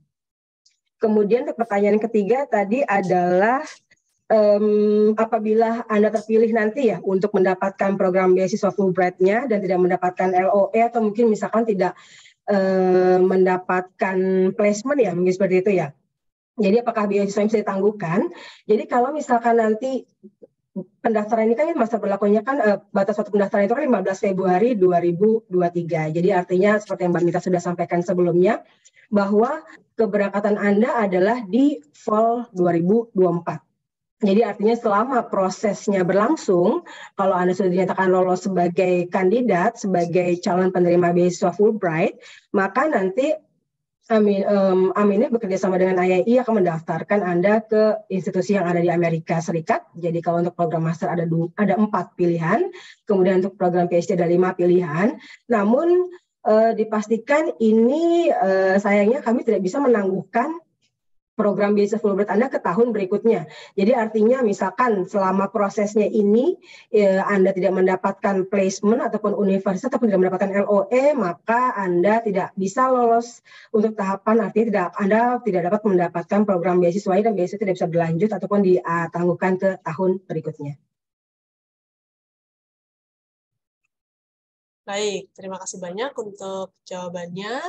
Nah, menambah jawaban dari Sandra, apabila pada karena suatu hal tidak mendapatkan surat penerimaan dari Amerika Serikat sehingga belum bisa berangkat di fall term 2024, maka Anda diperkenankan untuk melamar beasiswa Fulbright untuk di tahun depannya ya, dengan catatan Anda memulai proses dari awal. Jadi memulai proses seleksi, mengirimkan berkas, dan lain-lain dari awal. Yang berikutnya kami ingin mempersilakan Tria Giri, silakan Tria. Halo, selamat sore. Izin saya boleh tidak on cam, Ibu? Silakan Tria, tidak apa-apa. Ya, saya mau berencana bertanya yang S3 ya. Oke, silakan satu pertanyaan ya, boleh? Karena kita banyak sekali yang rekan-rekan yang mengantri, silakan. Sebenarnya banyak pertanyaannya, gimana ya? Satu saja. Ya. Kalau gitu nanti sisanya saya mungkin via email aja ya Bu ya. Boleh. Ya, ini intinya saya belum mempersiapkan untuk bahasa Inggris, itu aja sih. Nah itu bagaimana ya? Apakah apply saja? Maaf tadi agak terlambat juga saya bergabungnya. Baik, terima kasih banyak. Nah, untuk rekan-rekan Tria ataupun rekan-rekan lainnya yang belum memiliki skor bahasa Inggris, namun ingin melamar Fulbright, apakah yang bisa kita sampaikan? Silakan Sandra. Oke, baik. Jadi untuk rekan-rekan sekalian, apabila Anda belum memiliki kemampuan berbahasa Inggris, atau mungkin Anda belum memiliki sertifikat TOEFL ya, jadi untuk melamar program beasiswa S2 dan S3 ini, Anda memang harus melampirkan TOEFL ITP, seperti yang Mbak Mita sampaikan sebelumnya. Jadi kalau untuk mendaftar program beasiswa S2, Anda bisa melampirkan skor TOEFL ITP minimum 550 atau TOEFL IBT minimum 80, IELTS 6,5 atau Duolingo skor 105. Dan untuk program S3 Anda perlu melampirkan TOEFL ITP skor minimum 575 atau TOEFL IBT skor minimum 90 atau IELTS skor minimum 7 atau Duolingo skor 110. Jadi untuk melamar program Fulbright memang harus melampirkan TOEFL score report kecuali program Fulbright Visiting Scholar. Ya, baik. Terima kasih banyak untuk tanggapannya. Sekaligus saya melihat ada pertanyaan yang masuk di kolom chat mengenai skor TOEFL ini. Semoga bisa menjawab pertanyaan dari atas nama Ridwan Ali ya. Jadi untuk tahap awal, melamar beasiswa Fulbright, diperlukan TOEFL ITP atau IBT atau IELTS ataupun Duolingo. Nanti setelah Anda menjadi penerima beasiswa Fulbright, untuk proses pendaftaran ke universitas di Amerika Serikat, kami akan mendaftarkan Anda untuk tes TOEFL IBT, karena tes TOEFL ITP tidak bisa digunakan untuk proses pendaftaran ke universitas. Baik, berikutnya kami ingin mempersilakan Aditya Devani untuk menyampaikan satu pertanyaan ya, silakan. Ya, halo, sore Kak. Di sini aku mau nanya tentang cara naruh berkas di amplopnya terkait dengan urutannya, dan untuk di amplopnya itu tulisannya kira-kira apa gitu, apa namanya, atau kosongan aja atau kita tulis nama kita di sini melamar untuk Fulbright gitu di amplopnya. Lalu untuk urutan berkas yang di dalam amplopnya juga, apakah kan di situ ada study objective sama personal statement itu dibedakan klip di dibedakan gitu aja nggak apa-apa, atau digabung jadi satu setelah halaman minta personal statement itu langsung ditaruh personal statement sama study objektifnya atau gimana? Terima kasih. Terima kasih banyak Aditya. Silakan Sandra. Oke, baik. Jadi untuk formulir aplikasi yang sudah Anda lengkapi, Anda bisa kirimkan ke kantor Aminef. Jadi formulirnya tersebut kan pada bagian halaman belakang bisa Anda lihat itu terdapat checklist ya. Checklist yang bisa ada beberapa item yang harus Anda lampirkan. Jadi artinya melengkapi si formulirnya ini, kemudian lampiran-lampiran pendukungnya itu bisa Anda letakkan di halaman setelah formulirnya tersebut. Jadi artinya di bagian paling terakhir itu di halaman 24 ya. Setelah halaman 24 Anda bisa melampirkan seperti study objektifnya, kemudian personal statement, kemudian bibliografinya, kemudian academic writing sample, surat rekomendasi, dan kopi akademik transkrip, ijazah, dan dokumen-dokumen lainnya seperti TOEFL, KTP. Kalau misalkan Anda PNS bisa melampirkan SK, namun jika tidak ada SK ataupun mungkin Anda bukan PNS, untuk poin nomor 13 itu yang di halaman 23 bisa Anda kosongkan saja. Jadi artinya dokumen-dokumen tambahan bisa Anda letakkan posisinya setelah formulir aplikasinya, setelah halaman 24, kemudian Anda klik jadi satu bagian, kemudian silakan masukkan ke dalam amplop tertutup dan informasikan di formulir tersebut nama lengkap Anda, kemudian program yang akan Anda daftar, dan masukkan alamat lengkap kantor kami. Jadi batas waktu pendaftarannya adalah 15 Februari cap pos ya. Jadi artinya memang banyak dari kota-kota yang kayak di kota timur, di daerah timur itu biasanya memang butuh waktu lebih lama untuk sampai ke Jakarta biasanya. Jadi artinya 15 Februari Capos itu adalah tanggal Anda mengirimkan dokumen dari kota Anda. Jadi walaupun misalkan Anda di Jayapura nih, misalkan ataupun di Papua, Anda misalkan mengirimkan tanggal 15 Februari, namun sampai di kaminya itu misalkan tanggal 22 Februari, itu diperbolehkan selama memang benar Anda sudah mengirim di tanggal 15 Februari tersebut. Itu saja bisa informasi saya sampaikan. Terima kasih banyak untuk tanggapannya. Berikutnya kami ingin mempersilakan Nadia. Silakan Nadia. Terima kasih Mbak Mita, Mbak Sandra. Ya. Ini salah satu pemberi rekomendasi saya kan saat ini sedang di luar negeri. Nah, beliau bertanya apakah bisa surat rekomendasi itu pakai tanda tangan elektronik saja atau harus tanda tangan basah gitu. Itu aja Mbak Mita. Terima kasih. Terima kasih. Silakan Sandra. Oke, baik. Jadi kalau pemberi rekomendasi saat ini sedang berada di luar negeri, Anda bisa informasikan kepada pemberi rekomendasinya untuk mengirimkan surat rekomendasi sesuai dengan formatnya. Itu bisa di-download dalam versi PDF ataupun Word ya, dan bisa masukkan tanda tangan elektronik. Jadi tidak perlu tanda tangan basah, tidak apa-apa, tanda tangan elektronik pun diperbolehkan. Dan nantinya Anda juga pemberi rekomendasi tersebut bisa mengirimkan secara langsung kepada kami melalui email. Terima kasih banyak. Ya, berikutnya kami ingin mempersilakan ada Christian Haryanto. Silakan Christian. Halo, selamat sore. Selamat sore, silakan. Yang pertama sebenarnya mau sedikit klarifikasi. Tadi kan disampaikan bahwa preparation di Fulbright ini kurang lebih 18 bulan. Jadi kalau kita apply sekarang, estimasi keberangkatan di fall 2024. Berarti kalau saya apply kampus di April, saya nggak akan bisa berangkat di September, atau memang lebih baik daftar Fulbright dulu, daftar kampusnya belakangan ya? Itu yang mau sedikit dikonfirmasi. Sama tambahan yang kedua adalah mengenai tuition fee, apakah ini fully covered by Fulbright atau memang ada nilai atau plafon tertentu yang bisa di-cover? Terima kasih. Terima kasih untuk pertanyaannya. Silakan Sandra. Baik, untuk proses melamar program beasiswa Fulbright ini memang timeline-nya memang cukup panjang ya, sekitar 18 bulan. Jadi artinya apabila Anda melamar 15 Februari 2023, maka memang keberangkatan itu di fall 2024. Jadi kalau misalkan Anda sebelumnya sudah pernah mendaftar di universitas di Amerika Serikat dan mungkin sudah memiliki LOE, itu bisa dilampirkan kepada kami. Namun pastikan karena keberangkatannya itu Fulbright di fall 2024, kami biasanya menyarankan Anda untuk memintakan surat penangguhan atau deferral kepada universitasnya supaya ada kemungkinan Anda kalau misalkan lolos sebagai kandidat itu bisa berangkat di fall 2024.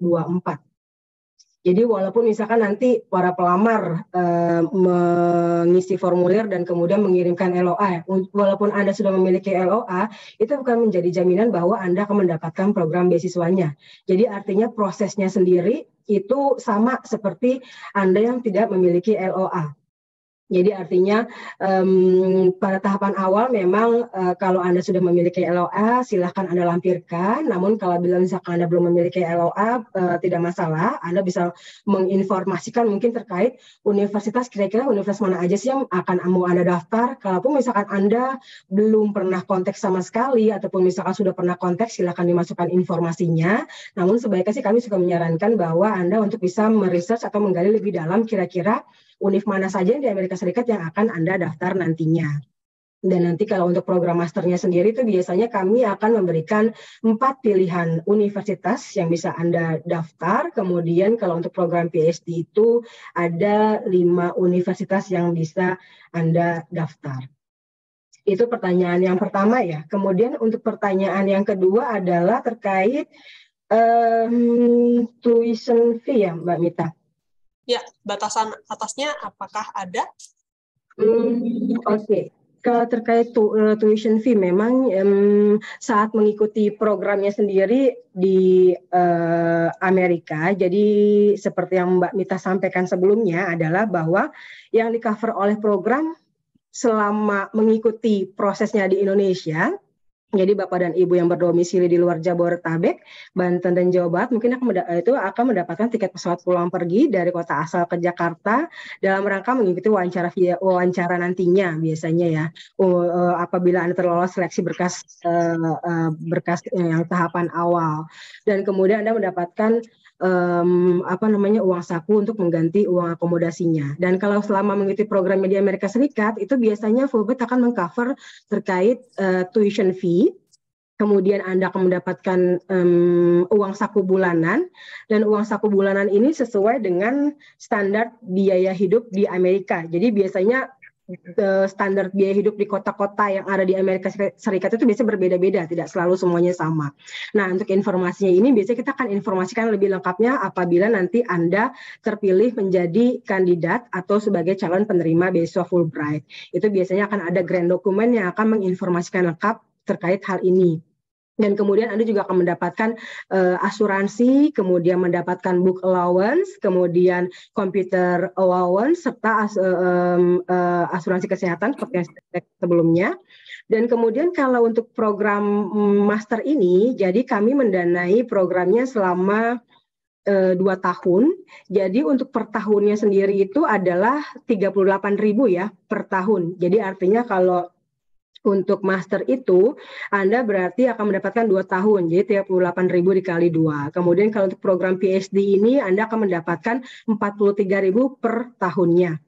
Tapi untuk yang PAGU ini, artinya master 38.000 per tahun dan PhD 43.000 per tahun, itu sudah termasuk semuanya ya. Jadi artinya tuition fee, uang saku bulanan, kemudian asuransi, book allowance, computer allowance, itu sudah termasuk di dalam informasi tersebut, si 38.000 per academic year dan 43.000.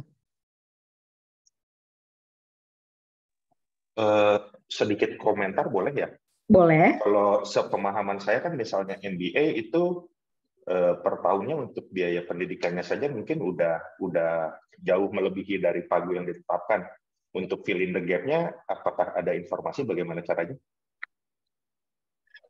Oke, jadi memang biasanya kami menyarankan para pelamar untuk bisa mencari universitas yang mungkin ada beberapa memang ada beberapa penerima beasiswa yang menanggung shortfall. Shortfall ini artinya jadi memang biaya yang dikeluarkan untuk mengikuti perkuliahan itu memang melebihi dari pagu yang ada ya.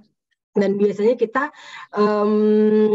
menginformasikan kepada mereka untuk mencari posisi teaching assistant ataupun research assistant, karena terkadang pada tahapan apabila Anda sudah didaftarkan oleh partner kami di Amerika Serikat yaitu IIE, itu biasanya nanti akan ada informasi terkait teaching assistant atau research assistant di universitas.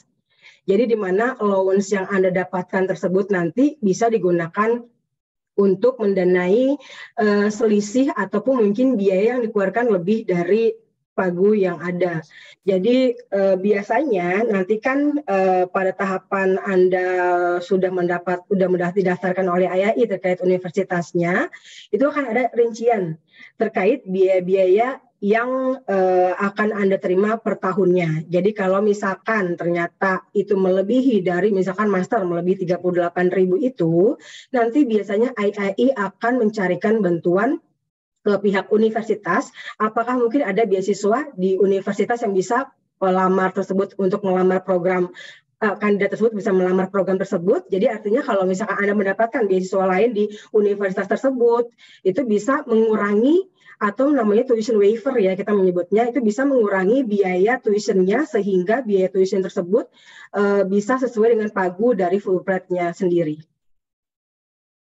Mungkin itu bisa menjawab pertanyaan Anda, Pak. Terima kasih, Ibu. Terima kasih banyak untuk pertanyaannya. Nah, waktu sudah tinggal 13 menit lagi, rekan-rekan. Jadi, kami ingin mempersilakan Anda untuk menyampaikan masing-masing satu orang satu pertanyaan supaya kita bisa mengcover atau mencakup semua penanya ya. Silakan untuk yang berikutnya kami ingin mempersilakan Nehemia Guru Singa. Baik, selamat sore. Saya sebelumnya mohon maaf dulu tadi saya mau konfirmasi tadi yang diterangkan oleh Mbak Sandra ya tentang bibliografi ini. Saya coba mencermati yang halaman 8. Itu benarkah bibliografi dari satu karya tulis kita atau koleksi atau bibliografi yang dimaksud itu adalah koleksi daripada daftar karya tulis yang selama ini kita miliki? Karena yang saya cerna dari halaman 8 itu lebih dekat ke daftar karya tulis yang selama ini kita buat. Nah, itu yang mungkin nanti yang mana yang saya pikir pertanyaan ini mungkin banyak yang ini ya, yang memikirkan itu. Kemudian yang sebenarnya tadi awalnya saya ingin tanyakan adalah saya sudah mencoba untuk mendapatkan stempel basah daripada transkrip dan ijazah saya yang sudah diterjemahkan oleh penerjemah tersumpah. Tetapi karena fakultas di universitas saya tidak bisa menyediakannya, saya sudah seminggu ini sudah mencoba menghubungi. Apa jalan yang bisa saya tempuh? Demikian, terima kasih. Oke, baik. Terima kasih informasinya. Jadi, jadi pada halaman 8 itu kan ada informasi terkait, sebentar saya cek dulu ya, published books, articles, atau tesis kan. Jadi artinya di bagian ini Anda bisa menginformasikan terkait judul buku atau mungkin artikel yang pernah Anda buat sebelumnya, atau mungkin misalkan kayak skripsi itu kan, atau itu Anda bisa menginformasikan terkait judulnya saja, kemudian tahun skripsi ataupun misalkan publikasi tersebut dilakukan, itu Anda bisa informasikan di bagian halaman 8 tersebut ya informasinya. Namun bibliografinya sendiri Anda buat di halaman terpisah. Jadi artinya Anda membuat satu halaman khusus bibliografi. Jadi pada bagian atas Anda berikan judul bibliografi. Jadi bibliografi itu adalah daftar pustaka. Daftar pustaka yang Anda pergunakan dalam penulisan academic writing sample Anda ataupun published book. Jadi itu akan dibuat terpisah ya, si bibliografinya. Mungkin itu bisa menjawab pertanyaan Anda untuk yang bibliografi. Kemudian untuk pertanyaan kedua adalah tadi transkrip ya Mbak Mita ya, atau dokumen yang belum dilegalisir ya. Oke, jadi untuk memang kami memintakan surat ijazah dan transkrip yang sudah dilegalisir ataupun cap basah dari pihak universitas. Namun kalau misalkan mungkin rekan-rekan di sini kesulitan untuk mendapatkan legalisir cap basah, pada tahapan awal kami masih memperbolehkan Anda untuk mensubmit legalisir yang pernah Anda miliki, ataupun mungkin Anda bisa scan berwarna ijazah Anda ataupun transkrip Anda, kemudian Anda print, Anda submit kepada kami. Namun kalau Anda terpilih wawancara ataupun Anda terpilih menjadi penerima beasiswa Fulbright ataupun terpilih sebagai kandidat, Anda wajib melampirkan legalisir cap basah. Jadi dalam tahapan awal masih diperbolehkan Anda kirim submit apa adanya Anda punya, Anda print, namun pada saat terpilih Anda tetap harus melampirkan ya. Jadi tetap Anda harus persiapkan juga semuanya. Baik, terima kasih banyak untuk tanggapannya. Nah, ini masih ada 9 pertanyaan. Untuk Sandra, apakah oke apabila kita perpanjang waktunya hingga maksimal 45 supaya kita bisa mengcover semua pertanyaannya? Oke, baik. Baik, terima kasih. Nah, baik. Ya, kami berikutnya ingin membaca pertanyaan yang sudah masuk ke dalam kolom chat. Berikut ini ada pertanyaan yang masuk berkaitan dengan inklusivitas ya. Sebentar, saya akan cek dulu pertanyaannya. Sedikit tertimbun di antara kolom chat yang sudah ada. Baik, ada pertanyaan berikut ini. Apabila ada seorang warga negara Indonesia dan merupakan orang dengan HIV positif, apakah diperbolehkan untuk melamar Fulbright Master's Degree ataupun Fulbright Doctoral Degree program? Nah, apa yang bisa kita sampaikan kepada yang bersangkutan, Sandra? Oke, baik Mbak Mita. Bagi WNI yang memiliki HIV positif, di program kami tidak ada larangan untuk Anda melamar program ini. Jadi Anda bisa silakan mendaftar program ini. Namun nanti kan memang biasanya kami juga ada tahapan medical form ya. Jadi nanti itu kan yang menentukan nanti kan biasanya dari partner kami di IAI, yaitu partner kami di Amerika Serikat, yaitu IAI yang akan mereview proses medical form Anda. Cuman pada tahapan awal ini sih memang tidak ada batasan untuk ataupun larangan bagi Anda yang mau melamar tapi dengan kondisi tersebut. Oke, dan satu hal yang bisa kami sampaikan, apabila Anda seorang dengan HIV positif, Anda bisa melamar program beasiswa Fulbright, namun silakan nanti di dalam medical form tuliskan bahwa Anda memang memiliki riwayat penyakit tersebut. Setelah itu nanti Anda diperkenankan untuk membawa pengobatan, medication yang bisa mendukung Anda selama menjalani program di Amerika Serikat. Karena seperti biasanya, kalau asuransi kesehatan itu tidak bisa menanggung biaya pengobatan apabila penyakit yang diderita itu sudah terdeteksi sebelumnya. Jadi boleh dilakukan demikian ya. Begitupun halnya dengan apabila Anda memiliki penyakit lainnya. Jadi itu jawaban dari kami. Baik, yang berikutnya kami ingin mempersilakan rekan-rekan yang raise hand lagi. Saya ingin mempersilakan Siti Asmayanti untuk menyampaikan satu pertanyaannya. Silakan Siti. Baik, terima kasih.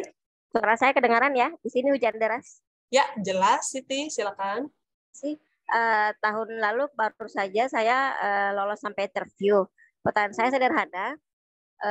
Semua berkas yang saya kirimkan tahun lalu, apakah boleh sama seperti rekomendasi? Apakah boleh saya kirim yang tahun lalu, rekomendasi, esai, dan sebagainya?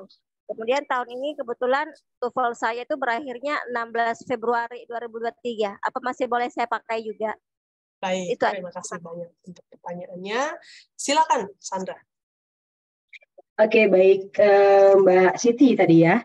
Jadi apabila Anda sebelumnya pernah terpilih wawancara, namun mungkin tidak lolos tahapan berikutnya, jadi Anda untuk suatu rekomendasi kita biasanya memintakan update terbaru ya. Jadi walaupun Anda mungkin misalkan mau menggunakan dengan format yang lama, tapi biasanya panelis itu mau menggunakan dengan tahun yang terbaru. Jadi mungkin Anda bisa mintakan kembali kepada pemberi rekomendasi Anda, dan kemudian untuk mungkin mengupdate terkait isinya secara lebih ringkas atau mungkin misalkan di penjabaran lebih luas lagi. Jadi pastikan harus update untuk pemberi rekomendasinya tersebut.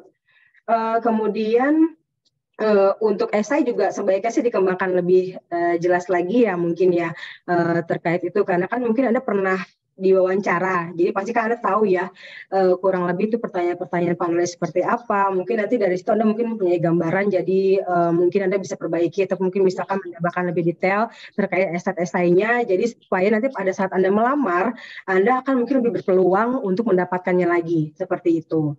Nah kemudian untuk TOEFL ITP score report yang Anda pernah submit sebelumnya, deadline tadi batas berakhir tanggal 16 Februari ya 2023.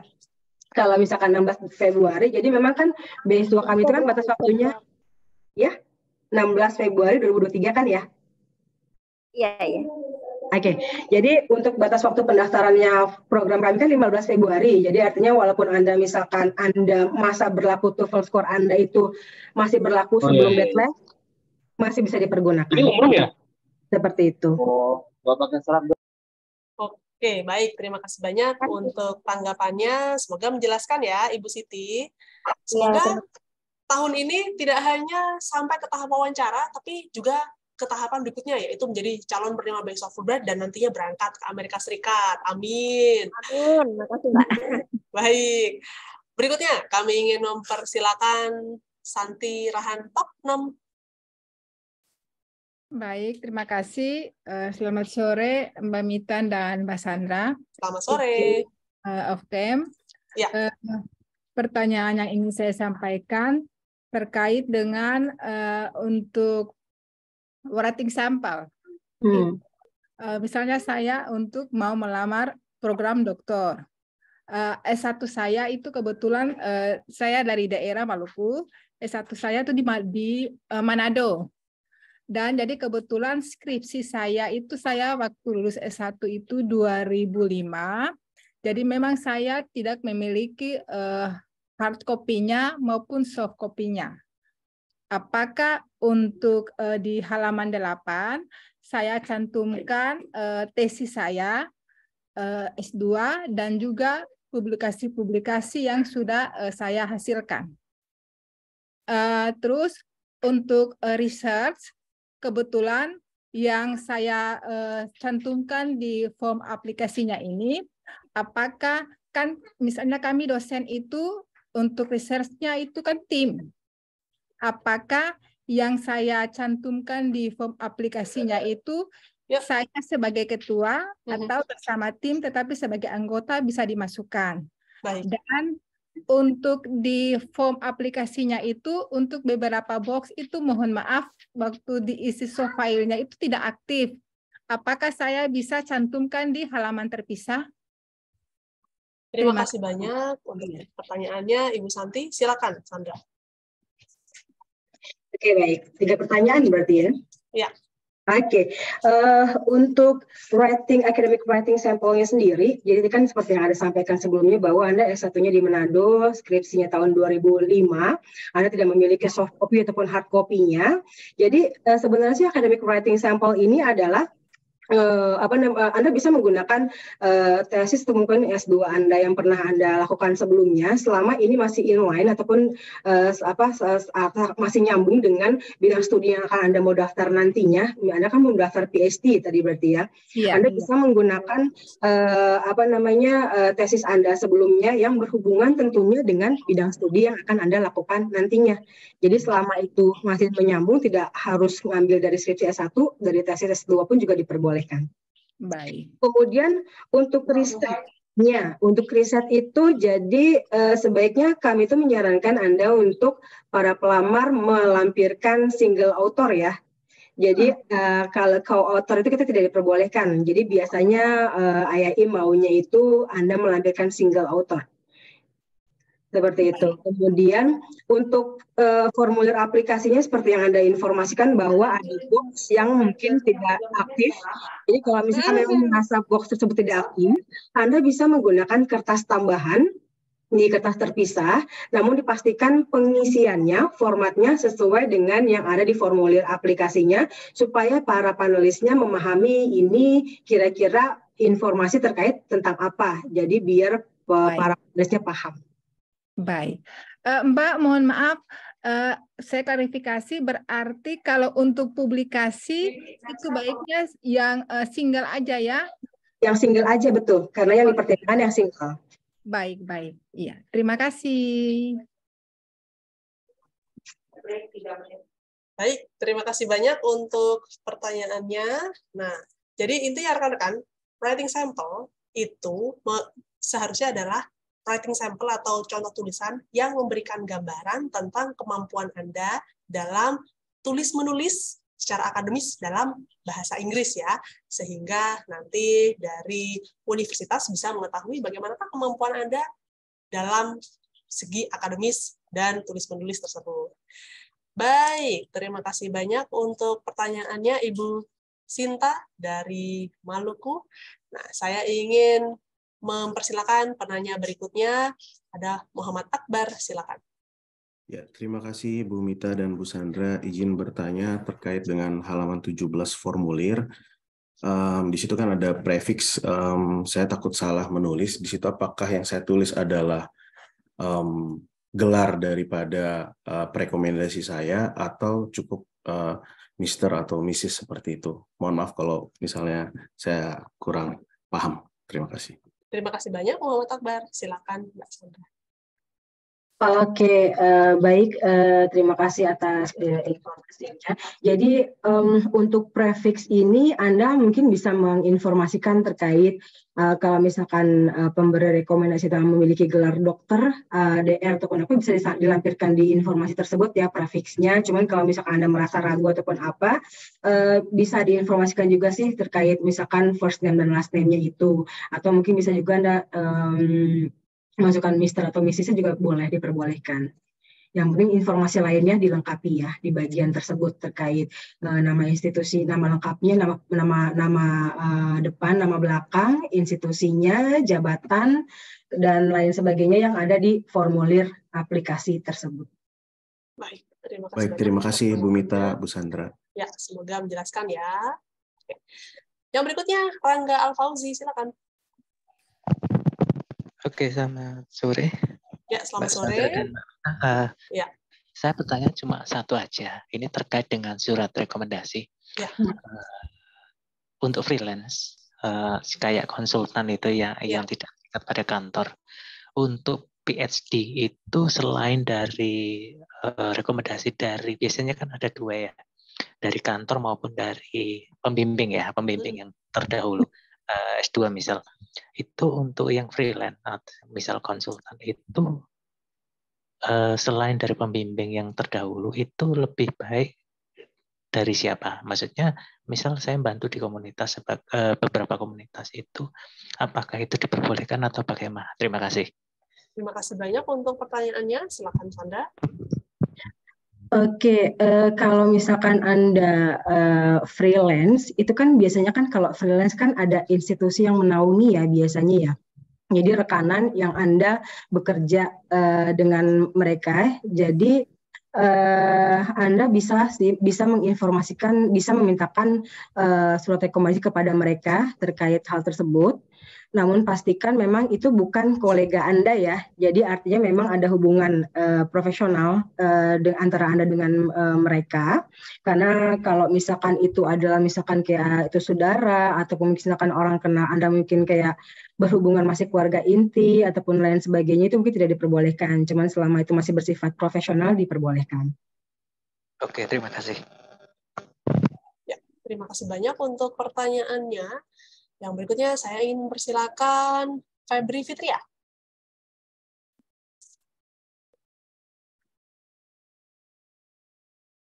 Apakah Febri bersama kami? Silakan Febri. Ingin bertanya terkait dengan bibliografi. Itu kan ada beberapa referensi yang memang berbahasa Indonesia ya. Apakah itu harus ditranslatekan juga? Lalu untuk pengirimannya, tadi saya membaca di chat juga, untuk Dropbox sepertinya tidak disarankan ya untuk memasukkan dokumen melalui Dropbox. Mohon informasinya, terima kasih. Terima kasih banyak. Silakan Sandra.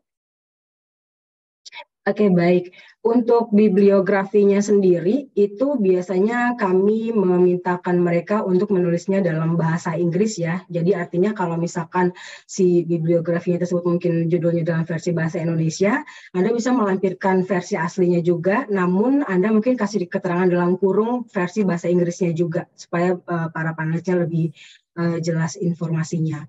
Kemudian terkait Dropbox itu kami memang meletakkan Dropbox di lobi Intiland Tower. Jadi biasanya memang kurir ataupun orang ataupun pelamar yang memasukkan dokumen tersebut bisa Anda masukkan berkasnya ke dalam Dropbox tersebut sih biasanya. Oke, baik. Apakah hal tersebut menjawab pertanyaan?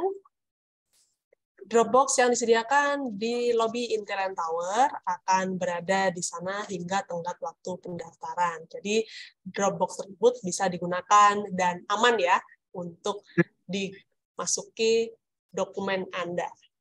Oke, yang berikutnya saya ingin mempersilakan Fem Algida. Baik, terima kasih kesempatannya. Selamat sore Mbak Mita, Mbak Sandra. Saya mau konfirmasi terkait nilai IELTS tadi, Mbak. Kalau untuk program PhD, jika misalkan IELTS-nya hanya 6,5, apakah ada kemungkinan untuk lolos seleksi administrasi atau mungkin ada success story dari awardee sebelumnya yang dipanggil gitu ya dengan nilai tersebut? Oke, terima kasih, Mbak. Terima kasih. Jadi, bagaimanakah apabila skor kemampuan bahasa Inggrisnya di bawah persyaratan yang ditetapkan? Silakan. Oke, baik. Jadi memang kami memang memiliki persyaratan untuk mendaftar program ini. Jadi memang harus melampirkan untuk program PhD, IELTS itu minimum skornya 7 ya. Namun semuanya ini kan aplikasi Anda akan direview oleh tim seleksi panelis kami. Jadi artinya aplikasi Anda akan diperiksa secara keseluruhan baik dari sisi pengisian esainya, kemudian kelengkapan formulirnya, semua akan dicek semuanya oleh tim seleksi panelis. Jadi kami tidak bisa menginformasikan kepada Anda apakah boleh atau tidaknya, karena semua keputusan ada di tangan tim seleksi panelis.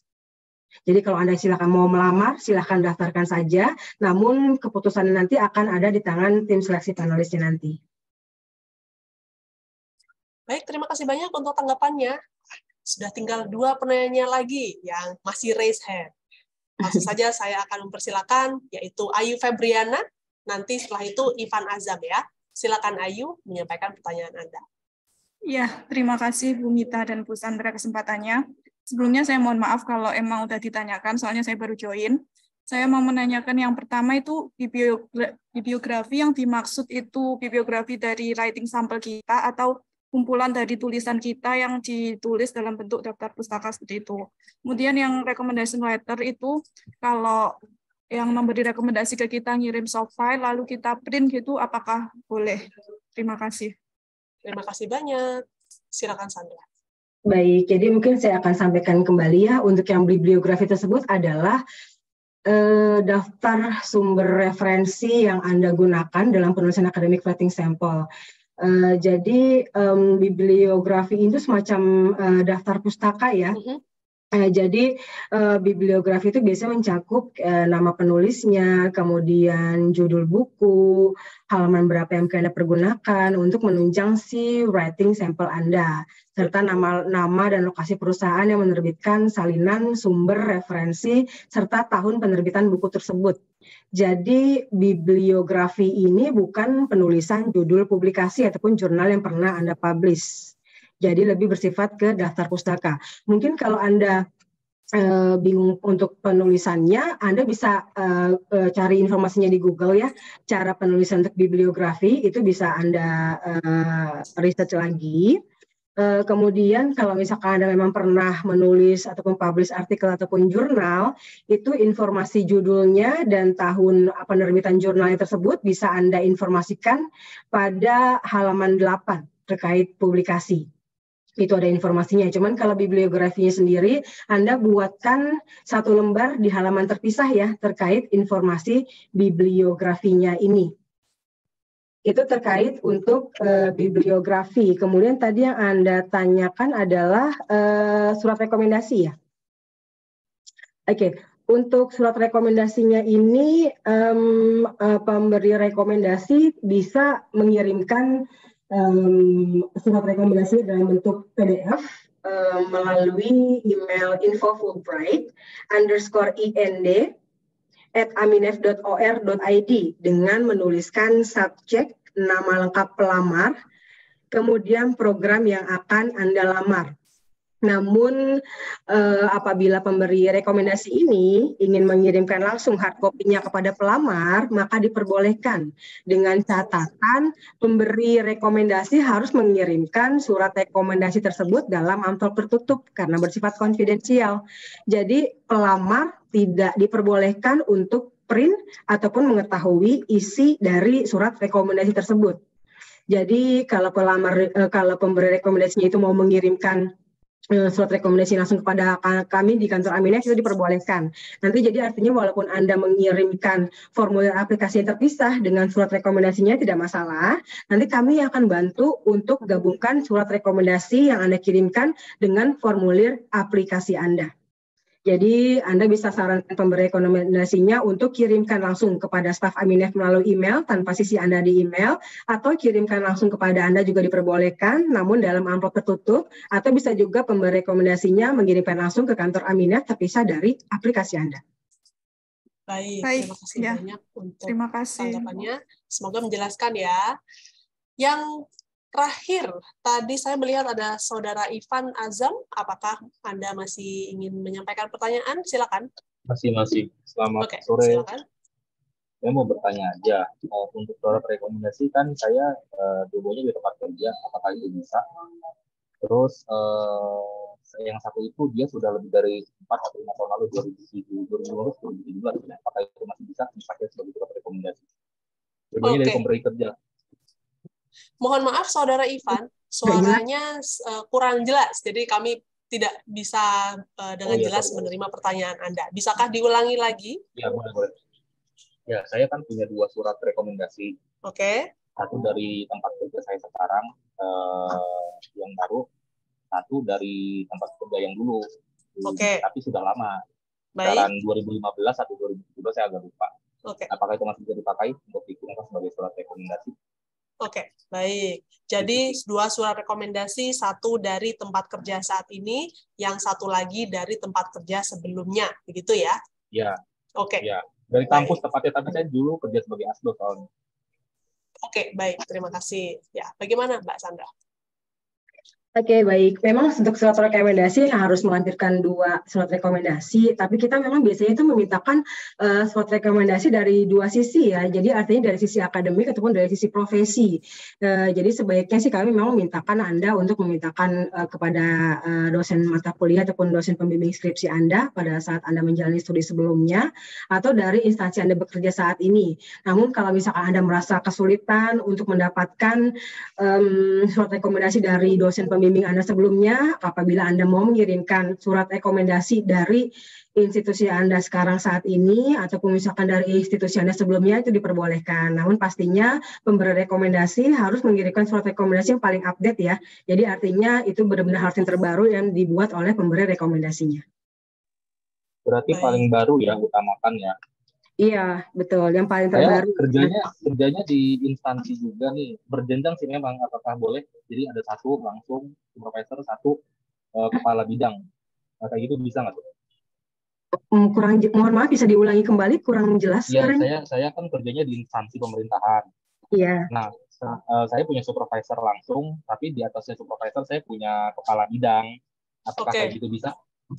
Baik. Jadi satu orang supervisor, satu orang kepala bidang, gitu ya, untuk pemberi atau asal dari surat rekomendasinya. Bagaimana, Mbak Sandra? Kalau misalkan instansi pemerintahan biasanya sih itu kan berarti kan masih dalam satu instansi yang sama ya. Itu biasanya kami menyarankan kalau misalkan memang dari instansi Anda itu biasanya pelamar mengirim hanya satu ya untuk yang dari institusi Anda. Jadi karena kan walaupun misalkan ada kepala bidang ataupun misalkan ada setelah itu ada kepala supervisornya itu, intinya itu kan mereka sama-sama berasal dari institusi Anda yang sama ya. Jadi pastinya mungkin takutnya pemahaman dari panelis itu mereka akan memberikan komentar yang mungkin hampir sama, kurang lebihnya sama karena kan mungkin dalam institusi yang sama. Jadi sebaiknya sih memang harus yang berbeda ya institusinya. Mungkin atau mungkin Anda pernah bekerja sebelum di kementerian, mungkin Anda pernah bekerja di tempat lain, itu bisa juga diinformasikan dari tempat tersebut. Jadi selama dia beda instansi sih mungkin masih diperbolehkan ya. Oke, baik. Tujuan dari surat rekomendasi adalah untuk bisa memberikan pandangan tentang Anda dari perspektif yang berbeda. Jadi, oleh karena itulah yang kami sarankan untuk surat rekomendasi itu kalau bisa didapatkan satu orang dari dosen yang pernah mengajarkan Anda pada bidang studi yang sekiranya relevan dengan bidang studi yang Anda ingin jalani untuk studi berikutnya dengan beasiswa Fulbright, dan satu lagi dari tempat kerja. Oke, baik rekan-rekan sekalian, terima kasih banyak untuk partisipasi Anda pada acara daring sore hari ini. Waktu sudah menunjukkan pukul 4:46 waktu Indonesia Barat ya. Maka dengan demikian kami harus mengakhiri acara daring ini. Namun sebelumnya kami ingin mengundang Anda untuk mengadakan sesi foto bersama. Silakan Anda hidupkan kamera Anda. Tentunya kami harap acara daring Fulbright Master's Degree dan juga Fulbright Doctoral Degree ini sekaligus sesi tanya-jawab dari sisi administratif bisa memberikan gambaran lebih jelas mengenai program beasiswa Fulbright dan sekaligus menjawab pertanyaan-pertanyaan yang Anda miliki terkait beasiswa Fulbright.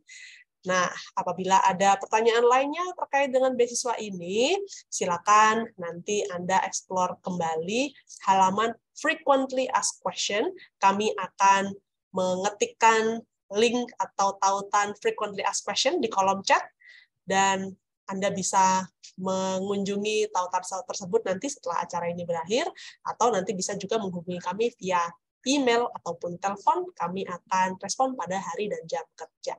Baik, kami akan mulai hitungan mundurnya. Akan ada 1 kali grup foto bersama untuk sesi ini, karena ada 1 layar yang kameranya terbuka. Kami akan mulai hitungan mundurnya. Ya, siap-siap semuanya. 3, 2, 1. Baik, terima kasih banyak untuk partisipasi Anda di acara grup foto ini, dan juga terima kasih banyak kepada Sandra Melina, rekan kami di Aminef, yang sudah menjawab kurang lebih ada 30 pertanyaan ya dari para peserta pada sore hari ini. Nah, di akhir acara nanti Anda akan mendapati tautan survei pasca acara setelah Zoom meeting ini diberhentikan siarannya. Kami mohon bantuan Anda untuk mengisi tautan survei pasca acara tersebut, karena kami ingin mengetahui pendapat Anda tentang acara ini. Dan jangan lupa nanti video rekaman acara ini juga kami akan unggah di akun YouTube Aminef Fulbright Indonesia. Acara daring berikutnya yang akan membahas Fulbright Master's Degree dan juga Fulbright Doctoral Degree akan kami adakan pada tanggal 6 Februari 2023. Pada acara tersebut, kami akan hadir dan juga akan hadir pula salah satu rekan kami di Aminef yang akan memberikan langkah-langkah mengisi formulir aplikasi Fulbright Master's Degree dan juga Fulbright Doctoral Degree. Dan yang tidak kalah penting, kami akan membagikan voucher TOEFL ITP. Jadi, untuk rekan-rekan semuanya, simak terus informasinya, informasi acaranya di laman dan kanal media sosial Aminef. Nanti kami akan posting hari ini ya, informasi acaranya. Yuk, kami harap Anda bisa ketemu dengan Anda lagi pada acara minggu depan. Terima kasih banyak semuanya rekan-rekan. Selamat sore dan terima kasih banyak. Selamat berjumpa di acara daring kami berikutnya. Terima kasih banyak Bapak Hanafi dan juga rekan-rekan lainnya. Selamat sore semuanya. Sore Bu Mita, sore Bu Sandra. Selamat sore. Terima kasih Mbak Mita, terima kasih Mbak Sandra. Thank you very much. Izin Rifka. Ya, silakan.